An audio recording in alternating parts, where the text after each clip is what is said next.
Next, we're going to start to look at the side smash. Okay, this is one of my favorite passing positions. I love this position so much. It's a great way to apply a ton of pressure on the person on bottom, make him extremely uncomfortable, and pass straight to mount. All right. We're going to look at how we're going to set this up without the gi now. Okay. So same thing. I'm going to put him down, get into my headquarters position, and utilize the shin over the thigh. Okay. Now, if I'm not able to get past this knee and get close enough to this head, it's because he's turning this knee in front of me, in front of my chest, okay? Making it hard for me to come in, all right? But the more that this knee's in front of my chest here, the easier it's going to be for me to pass this over to the side, okay? So what I'm going to do is I'm going to kind of cup onto this knee, all right? And the more I try, the more he's going to resist me with this push, which is going to make it easier for me to kind of pop this over. So you see how I kind of just use my forearm and I'm scooping this over to the side. As soon as I get this past my body, I'm going to start to bring my body down on top of it. And once again, look for the head and arm control.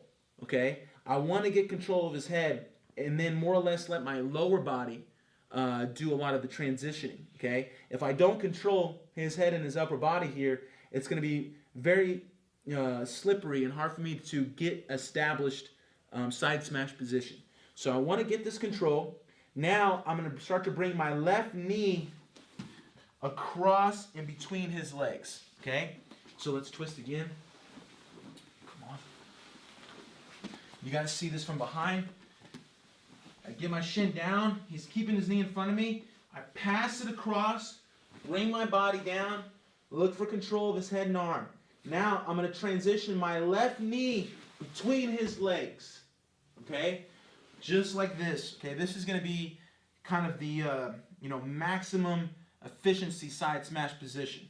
All right, and without the gi, I'm going to need to use this every time. Okay, instead of with the gi, where we saw another variation of the side smash without the knee between the legs. This way is going to be too slippery without the gi. All right, so as soon as we're setting up that side smash position, we want to bring our knee down onto the floor between his two legs right here. All right, this is going to give us a lot of pressure and a lot of control, and we're going to pass straight to mount. So I bring that knee down. I have control of his head. Now I'm going to kind of walk. Look how I'm using my foot here to drive my knee into his thigh. Basically, I'm just stretching him out, opening up enough room for me to circle my knee in and then slide right over into the mount position. Okay? From here, I can start to work on his arm and start to think about maybe a head and arm style attack, okay, from mount. Let's look at this again from the side. We come in, we bring our shin down over his thigh. The only thing in our way is this knee, okay? If it was out of the way, I'm coming in.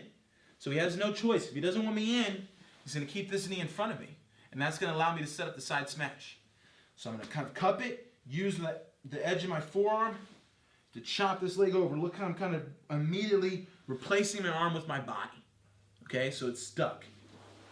Getting the head control. Now I'm going to transition my knee directly between his legs. Okay, from here I can really start to churn and use a lot of shoulder pressure here. And at the same time, I'm going to stretch him. I'm walking my foot and using my knee against his thigh. Okay. So he's really getting this twist effect of his lower body on this side and his upper body going the other.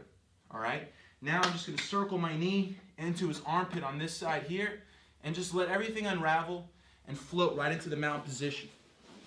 So my knee comes in and I just let it all go.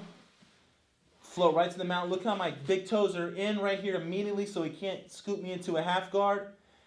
Keep the head control. All right. And from here, I can start to think about maybe working on this arm and setting up my attacks. Okay?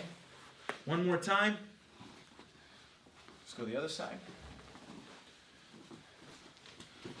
Put him down. Come in. We use the shin over the leg. All he has is this knee. We pass it across, bring our body down, take the control, switch our legs. Now, lots of shoulder pressure. Walk the knee against the thigh, circle into the armpit, let it all float, and we're in the mount position. This is an extremely strong passing position. It's going to put a lot of pressure on the person on bottom, and we're going to be able to pass directly to mount, okay? A very, dominant way to pass, and that's going to give us 7 points in competition, okay? 3 for the pass, 4 for the mount. So this is a very, very powerful technique.